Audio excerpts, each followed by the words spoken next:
Bienvenidos a este nuevo día de trabajo. Es un gusto volver a desarrollar nuestras actividades en el curso de literatura.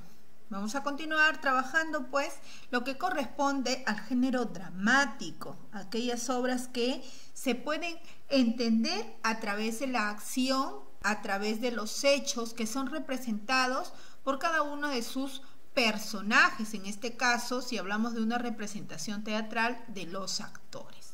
Lo que hoy día nosotros vamos a diferenciar, vamos a conocer, son cada una de las especies dramáticas, las especies mayores, las especies menores y el teatro musical. Acompáñenme. Antes de iniciar con el desarrollo de lo que nos corresponde el día de hoy, que es verificar, analizar cada una de las especies dramáticas, es preciso conocer un poco más acerca del origen del teatro. Si bien es cierto, cuando nosotros hablamos de género dramático, no solamente hablamos del texto dramático elaborado por un dramaturgo, sino también de la representación teatral, de todo el montaje del escenario, de las acciones realizadas por los actores, ¿sí? Hoy día vamos a conocer de dónde proviene esta actividad. A la figura de Dionisio, nosotros habíamos dicho pues que el género dramático surgió en Grecia, en función a las actividades realizadas en honor al dios del vino, en este caso Dionisio, ¿no? A la figura de Dionisio debemos el nacimiento del teatro, como divinidad de la fecundidad, propició fiestas en su honor, las grandes dionisiacas, ¿no? Que se realizaban pues en dos épocas del año. Esto se hacía pues durante la siega en los campos, en las que se desarrolló el denominado ditirambo, el antecedente más directo del teatro griego, un himno, un cántico en honor a Dionisios, para alabar, para que ellos puedan pedir pues la fecundidad de sus terrenos, ¿no? Sin embargo, el paso más importante aún estaba por darse. El simple canto de loa o alabanza, de petición a un dios, poco tenía que ver con el teatro. Si nosotros hablamos de teatro como representación, cuya forma de expresión es el diálogo, todavía no se veía el desarrollo en esa época. Entonces, hacía falta que se cantase a un hombre y no a un dios. El rito religioso debía retirarse de la escena para dejar paso al hombre. Ese paso lo dio Grecia. Dionisios era mitad hombre. Luego, ¿por qué no cantar a un hombre que haya muerto y sea célebre?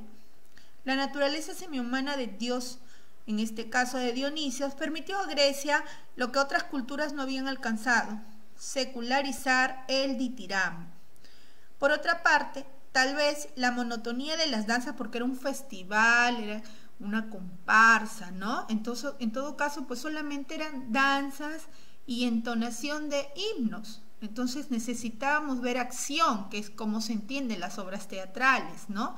Entonces dice, la monotonía de las danzas y de las salmodias llevara a los trasgos a introducir nuevos elementos en el ritual. Por ejemplo, algún integrante del coro saldría de él para salmodiar otra cosa, es el corifeo, y el coro le respondería. Entonces ya vemos un intercambio de ideas, que es lo básico en el teatro. Poco a poco el ditirambo iría evolucionando hacia el teatro.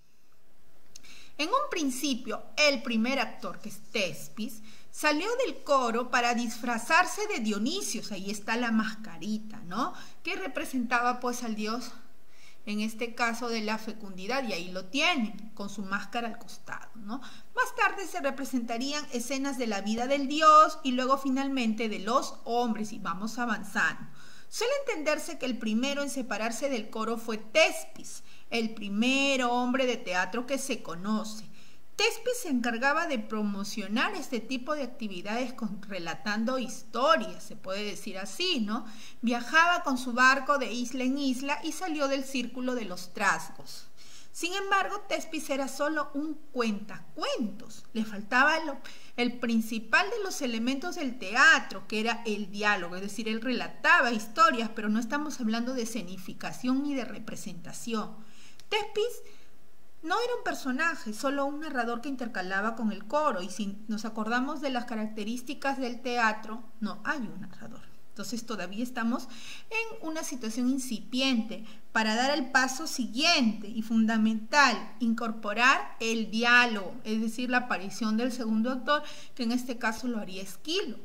Si Tepsis era el protagonista que dialogaba con el coro, el paso siguiente sería un deuteragonista que dialogara con Tespis. Y esto lo hizo pues el señor Esquilo. Vamos a hablar después de los grandes trágicos griegos. Ahora sí, vamos a dividir pues las especies dramáticas o subgéneros dramáticos. Y acá vemos unas imágenes. Mira, era todo, si hablamos de teatro, vamos a hablar de un montaje, vamos a hablar de una representación donde los personajes van a escenificar a ciertos hombres, en este caso ciertos dioses, y para que se puedan diferenciar ante el público utilizaban los coturnos. Ahí tenemos esas sandalias con suela ancha para que se puedan ver. Y bueno, por ahí pues podemos evidenciar cierta actitud tomada por algunas féminas para utilizar lo que nosotros llamamos tacones, ¿no? Más estilizantes.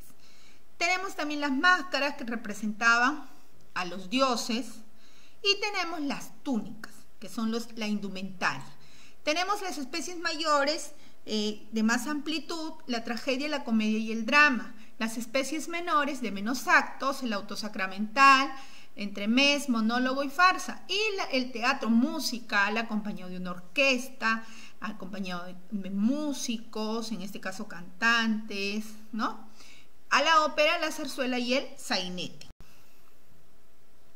En el caso de la tragedia, ya ustedes han podido analizar el origen de la tragedia. Vamos a recapitular un poquito. Es una forma dramática cuyos personajes protagónicos son ilustres y se enfrentan contra un destino fatal, contra un hado, ¿no? O contra los dioses, cuyo desenlace es inevitable, ¿no? Es irremediable. La destrucción del protagonista, quien muere o enloquece. Este término procede de la voz griega tragoedia o canto del macho cabrío y alude a la canción de los griegos atenienses que eran entonadas procesionalmente en honor al dios Dionisio en sus fiestas dionisíacas. Las tragedias acaban generalmente en la muerte, en el exilio o en la destrucción física, moral y económica del personaje principal, que no puede evitar su destino, a pesar de que intente hacer lo correcto, termina pues sucumbiendo a todo ello, ¿no? La tradición atribuye a Tespis la primera composición trágica, pero apenas se conservan restos de sus obras. Después tenemos a los tres grandes trágicos griegos conforme va evolucionando el teatro, en este caso la tragedia, y vamos a conocer cronológicamente a Esquilo, el que incorporó el segundo actor, a Sófocles y a Eurípides. Estos pues se enfrentaban en grandes, se puede decir, competencias, ¿no? Y armaban pues obras que eran bastante extensas, era toda una jornada, y también se puede decir que se incorporaban algunas piezas cómicas para un poco de deleite del público espectador. La primera tragedia latina, en el caso de los romanos, la compuso Livio Anacronio. La comedia, pues, ahí tenemos a Aristófanes, que es el primero en hacer comedias. Es un género que se caracteriza porque sus personajes protagonistas se ven enfrentados a dificultades de la vida cotidiana. Y ya no estamos hablando de un destino fatal, sino dificultades de la vida cotidiana, movidos por sus propios defectos, hacia desenlaces felices, donde se hace escarnio de la debilidad humana. ¿Cuál es la finalidad? Mostrar exageradamente nuestros vicios y defectos con una intención educativa moralizante. Entonces, se ponen en ridículo los vicios o malas costumbres para corregirlas mediante la risa. ¿Quiénes son sus temas? Los temas son el engaño, el robo, la burla, la estafa, problemas de la sociedad. El protagonista es un personaje de baja calidad moral que encarna algún vicio. Ahí citamos, pues, a los acarnienses de Aristófanes como la obra más antigua. Ahí está Aristófanes, ¿no? El drama es la mezcla, pues, de comedia y tragedia, casi similar a lo que acontece a la vida real. Es un fiel reflejo de la vida cotidiana con personajes, situaciones y conflictos cercanos a los vividos por los espectadores.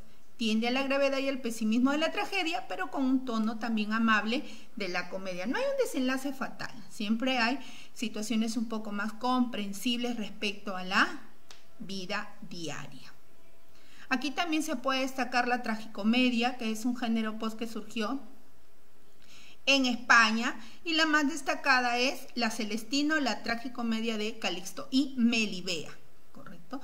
Que bueno, pues difiere del nombre por la época en que surgió, en el Renacimiento, la tragicomedia. El drama surgió épocas anteriores. El auto sacramental, ya estamos entrando a las especies menores, generalmente vinculadas al ámbito religioso.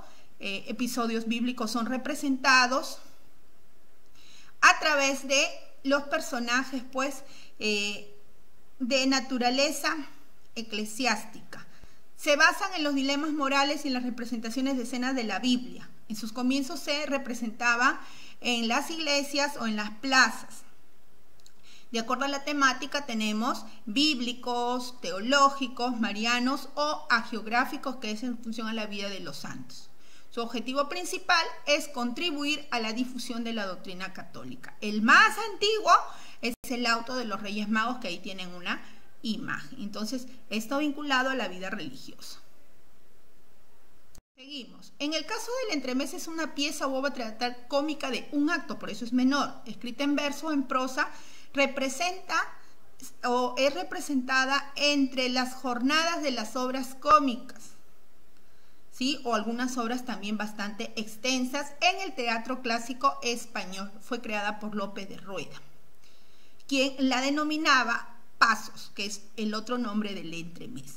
Y le gustaba pues tratar temas de intriga y sátira protagonizados por una peculiar gama de personajes, ¿no? Entre los que podemos citar a estudiantes, gitanos o pícaros. Son obras cómicas cortas, para un poco variar la temática que se estaba desarrollando. El monólogo mono 1, un solo personaje, es un monodrama quien a través de su expresión se muestra pues la reflexión sobre un tema, en este caso citado en la obra, ¿no? Sirve para caracterizar a los personajes, posee un gran valor psicológico, es una herramienta de introspección. Aquí hablamos de que un personaje reflexiona en voz alta, expresando sus pensamientos, ideas y emociones. El monólogo puede encubrir en realidad un diálogo que efectúa un personaje consigo mismo, ¿ya? La farsa es otra pieza cómica destinada a hacer reír, lógicamente, al ser cómica. Los personajes se desenvuelven de manera caricaturesca y está la diferencia en situaciones no realistas. En este caso, la comedia intenta reconciliar al espectador con sus propios vicios. En el caso de la farsa, denuncia la realidad oculta, ignorada o controlada. Su objetivo en el caso de Grecia era entretener mediante una comicidad exagerada, extravagante, ¿no? Criticaban a los gobernantes y personajes a través de los ataques verbales y burlas. Ahora sí pasamos al teatro musical. Tenemos la ópera, en este caso un género en el que una acción escénica es armonizada, cantada y hay un acompañamiento instrumental. Los actores utilizan estilos poco comunes al cantar. En este caso, ¿cuáles son los elementos que posee la música? Tenemos la poesía, las artes escénicas, actuación, ballet, danza, ¿no? Y ahí lo pueden evidenciar en la imagen, ¿no? Canto y música. La zarzuela es un género que combina declamación, canto y parte instrumental. Su nombre procede del Palacio de la Zarzuela. Ahora, es un término medio entre el teatro de comedia y la ópera, siendo una reducción de esta última tanto en su contenido como libreto. Es un género chico. Y el último, el sainete de corte popular, también es una pieza jocosa que ridiculiza los vicios y convenciones sociales. Es derivado del entremés y con canciones o sin ellas. Como les decía, es de carácter popular, representado en España, y se considera pues un género teatral que sustituyó al entremés en el siglo XVIII. Reflejaba las ideas y costumbres populares. Gracias.